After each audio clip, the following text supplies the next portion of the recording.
Greetings, Sentinels. This is Universe Unique, and today, the truth finally surfaces.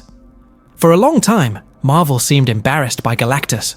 The World Eater, the cosmic entity with endless hunger, was reduced on film to a faceless, weightless cloud. A visual joke, a squandered idea. But now, that has been corrected. And it's not just a CGI upgrade. What they did with Galactus in the new Fantastic Four movie completely repositions this character's weight inside the MCU. There's a specific directing choice that rewrites everything we thought we knew about him. Before we dive deep into the analysis, if you love it when Marvel gets it right, and you also want to know when it stumbles hard, subscribe to the channel now. We're on the verge of hitting a major milestone, and your support is what keeps this universe running. Here you don't just get theories, you get context, hidden comic references, and scoops even the insiders didn't see coming. Also, which city and country are you watching from? Drop it in the comments. I read them all. There are always folks from Portugal, Mozambique, Japan, and of course from all across Brazil. I want to see how far Galactus travels today. If this content is helping you keep up with the hottest news and theories in the nerd universe, go for the triple: like, comment, and share. Now let's get to the turning point that set everything in motion. For years, Galactus was the ultimate symbol of cosmic threat in the comics. Not a villain by choice, but by nature. He exists to consume worlds. On the big screen, though, he became smoke. Literally. In 2007's Fantastic Four, Rise of the Silver Surfer, what should have been a mythic force of nature appeared as a generic digital cloud.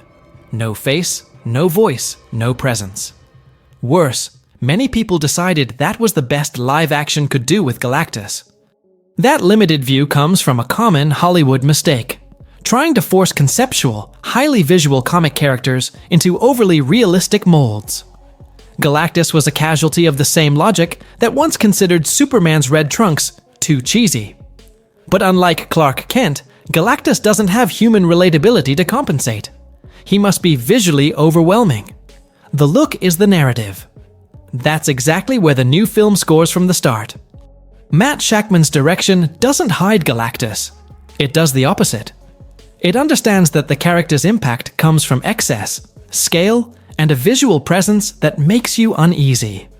They don't shy away from the armor, the impossible proportions, and a face that swallows half the frame. It's the kind of image that reminds you, this isn't just a giant alien. It's a being that existed before reality itself. And that changes everything. There's also a detail in this new design that most people haven't really clocked yet. A subtle element that links Galactus not only to Marvel's cosmic deities, but to an old trauma of Reed Richards himself. We'll get there. But first, we need to understand how the design was rebuilt. The biggest challenge in adapting Galactus was never about his power. It was always about his appearance. The image of a towering being with an antennaed helmet, purple tunic, and a letter on his chest works perfectly on Jack Kirby's comic pages. On film, though, it risks turning into a meme. That exact fear is what once reduced the character to a formless cloud, or even a swarm of insects in the Ultimate line. Marvel knew that if they got his design wrong again, there wouldn't be a third chance. But this time, they hit the eye of the storm. Matt Shakman chose not to run from the classic look, but to reinterpret it with weight, texture, and narrative function. The silhouette is still recognizable. Helmet, tunic, imposing features. But the finish is what changes everything. The armor doesn't feel like a costume. It feels like a living extension of a spacecraft, with gears, visible circuits, and intricate details that make sense inside that retro-futuristic universe. The best example of this comes in the New York battle. When Reed Richards jams part of Galactus's arm machinery, the giant actually loses mobility. That's not just a technical detail. It's a subtle way of telling the audience. This isn't a mythological, untouchable monster. He's a being who operates on a higher level of engineering, something even Reed, genius as he is, can't fully grasp. This separates Galactus from any shallow comparison to previous MCU villains. He isn't just a larger Thanos, nor is he an abstract entity like Eternity. He's a mechanical presence, cold, worn, and quietly exhausted. The darker tones chosen for him, purples that look almost scorched with an aged metallic sheen, reinforce that impression. The armor doesn't shine. It looks ancient, weathered by millennia, as though it was forged from technology that existed before time itself. That worn-out quality matches his own words when he says, "I was once small like you. Now I am only hunger." He doesn't need to look new anymore, because he has witnessed countless civilizations rise and fall. And if you look closely, the circle on his chest, replacing the old comic book G, glows faintly, pulsing, as if it were the dying heartbeat of a machine on the edge of collapse. Some argue this new design was created just to sell toys. But when you see it on the big screen, with the deep bass filling the theater, it's obvious. The design isn't just aesthetic, it demands respect. It turns Galactus into something that seems forever close to falling apart, and yet impossible to stop. But appearance alone doesn't sustain a villain. And that's where Marvel pushed into an even riskier layer, the soul of the character. And maybe that was the greatest success of all. From the very start in the comics, Stan Lee and Jack Kirby made it clear that Galactus wasn't a traditional villain. He didn't seek conquest or domination, he simply existed, and his existence required consumption. He was a catastrophe with consciousness, like a thinking tsunami. But while fascinating on the page, that concept created a problem for film. How do you build tension or connection with a character who has no emotional drive, only need? That's where the First Steps team made a simple, yet incredibly effective, choice. Instead of turning Galactus into an anti-hero, or forcing too much humanity on him, they made him tragic. In his first scene with the Fantastic Four, he speaks only 2 short lines. "I was once small like you. Now I am only hunger." And that's enough. No long exposition, no cosmic flashback showing his origin as Galen, the survivor of a previous universe. Just weight in the words. An echo of pain. Those 2 sentences carry centuries of suffering. They show that he not only remembers who he once was, but that this memory has become a burden. Unlike previous versions, this Galactus is aware of his fate. He doesn't rejoice in destruction. He drags himself through it. And most intriguingly, he wants to stop. But he can't. And perhaps that's why he believes Franklin Richards, still inside Sue's womb, might hold the key to ending the cycle. Someone powerful enough to absorb his hunger, or replace him. That adds a layer we've never seen on film. Galactus doesn't want to destroy the planet for pleasure or malice. He offers a choice. Hand over Franklin, and he'll spare Earth 828. It's an almost civilized proposition, until Reed and Sue refuse. And that's the moment the mask falls. The same being who looked weary and resigned now declares he will devour the planet slowly, so the child will witness every piece being consumed. This shift reveals something the comics only explored in specific runs, like John Byrne's era. Galactus feels, but rarely shows it. And when he does, it's devastating. His anger doesn't explode. It corrodes. That's why when he stretches Reed to the breaking point in one of the film's most disturbing scenes, there's the faintest smile on his face. It isn't cheap sadism. It's proof that even gods carry resentment. That contrast is what sustains the new Galactus, the presence of a soul imprisoned inside an endless mission. It's closer to mythological figures than to conventional MCU villains. He doesn't seek domination. He seeks rest. But since he can't, he punishes the universe with his very existence. And that is far more terrifying than any speech about cosmic grandeur. Galactus has always been framed as a planet-level threat. And that's precisely the problem. When the fate of an entire world is at stake, audiences instinctively know it won't happen. In Thor: The Dark World, Malekith also threatened to consume Earth, but no one believed it. The franchise wasn't ending there. The same applied to many comic versions of Galactus. The risk felt so absolute that it paradoxically lost impact. Shockman found an elegant solution. He shifted the story to Universe 828, a brand new setting with no established past and no guaranteed future. By doing that, Marvel broke predictability. The audience had no prior reference ensuring that this world would survive, and the tension skyrocketed. Suddenly, the idea that Galactus could win didn't seem absurd. You could imagine the heroes fleeing and abandoning the planet, instead of defeating the entity. This mirrors narrative strategies from alternate comic arcs, like What If?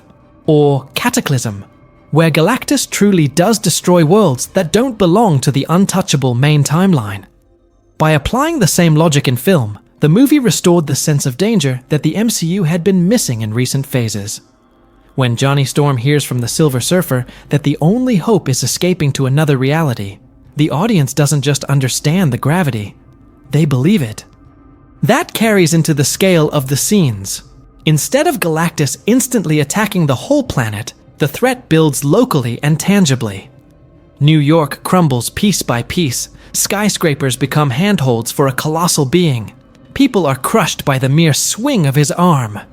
The weight of destruction isn't abstract, it's concrete.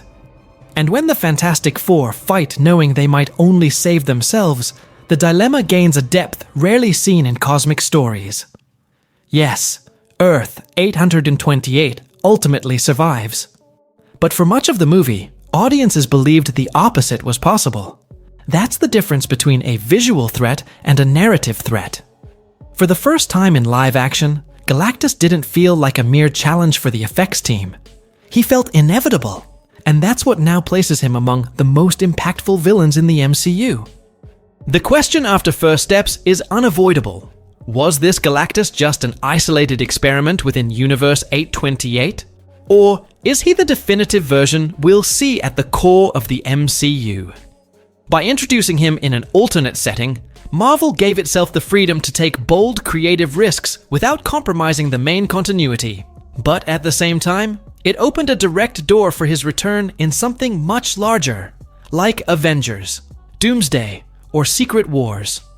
And what's most striking is that Marvel hasn't hidden the clues suggesting that this is already on the horizon. The Silver Surfer is the key to this transition. In his exchange with Johnny, he implies that Galactus' hunger won't end with Earth 828, and that there are worlds richer in energy still at risk. That line, which may seem generic at first, works as a clear foreshadowing that the World Eater won't stop there. In the comics, Galactus' first appearance in Fantastic Four, Watcher 4850, was never just about threatening Earth. It was about establishing him as a cosmic constant, inevitable and recurring. Marvel seems to have revived that very concept. Looking at how the MCU is positioning itself for multiversal events, it makes sense for Galactus to become the next great antagonist after the Kang arc collapses. He doesn't need to be recycled as the sole villain of a Fantastic Four movie. He could be one of the final obstacles before the ultimate reconstruction of the multiverse, and the version we've just seen already proved it works. A design faithful to the comics, a commanding on-screen presence, a tragic motivation, and a threat that feels real. What matters most is that this portrayal finally reconciled two long-standing conflicting visions. On one side, the mythic imagery of Kirby and Byrne, demanding grandeur and reverence. On the other, the cinematic need for realism, weight, and credible menace. By finding that balance, Marvel demonstrated that Galactus doesn't need to be reduced to a faceless cloud, nor confined to a colorful caricature. He can be both a moving myth and an unstoppable force. This not only reshapes the character, but also raises the bar for every cosmic villain going forward. If Galactus is treated with the same gravity in Secret Wars, he won't just be another hurdle for the Avengers. He could be the breaking point of the MCU itself, and perhaps the very catalyst for the reboot everyone is already anticipating. Now, the inevitable question remains. When he returns, will it be as a destroyer or as a savior? Marvel finally corrected Galactus because it understood he cannot be treated as just another villain. His design, his sheer scale, and his presence on screen restored the awe he always commanded in the comics. His tragic personality, defined by the yearning for rest and the burden of eternal hunger, gave him an unexpected humanity without stripping away his grandeur. Most importantly, placing him in an alternate universe turned his threat into something tangible, something that truly felt like it could happen before our eyes. This version of Galactus sets a new standard for cosmic antagonists in the MCU. If he returns in Secret Wars or any future saga, he has already proven he can carry the weight of a universe-scale narrative without losing dramatic depth. Galactus is no longer a punchline. He has become what he was always meant to be, an inevitable presence, larger than life yet deeply marked by tragedy. And now the pressing question is clear. When he finally appears in Universe 616, will it be as the Devourer everyone fears, or as the key to rebuilding this fractured multiverse? If you want to follow every step of this transformation and never miss a single theory or hidden detail, subscribe to the channel now. We're about to hit a major milestone, and your support makes all the difference. Here, you don't just get analysis, you get context, comic book comparisons, and interpretations you won't find anywhere else. And before we wrap up, tell me, which city or even which country are you watching this from? I read every comment, and it's incredible to see how far this community has already reached. See you in the next deep dive right here on the channel.